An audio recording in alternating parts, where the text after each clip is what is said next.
حضرت اقدس مسیح موعود علیہ الصلوۃ والسلام ایک جگہ فرماتے ہیں کہ آخرین منہم کی تشریح کرتے ہوئے کہ ایک گروہ اور ہے جو آخری زمانے میں ظاہر ہوگا، وہ بھی اول تاریکی اور گمراہی میں ہوں گے اور علم و حکمت اور یقین سے دور ہوں گے، تب ان کو بھی خدا تعالیٰ صحابہ کے رنگ میں لائے گا، یعنی جو کچھ صحابہ نے دیکھا وہ ان کو بھی دکھا دیا جائے گا۔ بس ہر ایک اپنا جائزہ لے کہ کیا جس مقصد کے لیے ہم نے حضرت مسیح موعود علیہ السلام کو مانا ہے،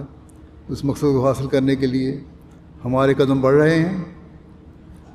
یا ہم وہیں کھڑے ہیں۔ صحابہ نے اپنے اندر کس طرح تبدیلیاں پیدا کی، صحابیات نے کس طرح پاک تبدیلیاں پیدا کی،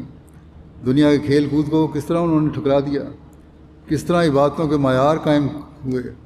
کس طرح مالی قربانیوں کے معیار قائم کیے۔ اللہ تعالیٰ کا فضل ہے کہ ہمارے ہاں بھی بعض ایسی ہیں عورتیں جن کی عبادتوں کے معیار بہت بلند ہیں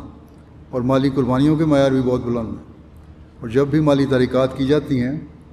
تو لجنہ امائلہ بہت بڑھ کر اس نیکی کے کام میں آگے آتی ہے۔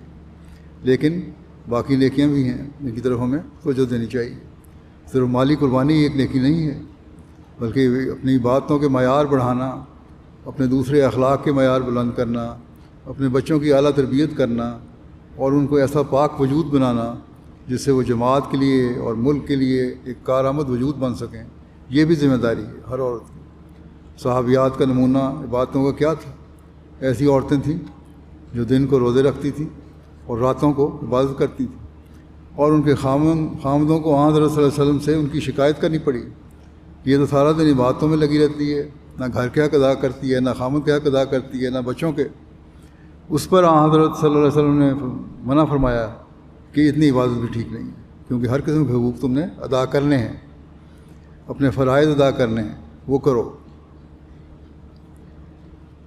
بس اسلام ایک بڑا متوازن مذہب ہے جو اعلیٰ اخلاق کی بھی تعلیم دیتا ہے، عبادتوں کے اعلیٰ معیاروں کی بھی تعلیم دیتا ہے،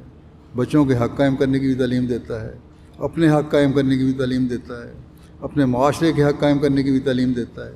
اور یہی وہ باتیں ہیں جو پھر دنیا میں امن اور محبت اور پیار کی فضا پیدا کرنے والی ہوتی ہیں۔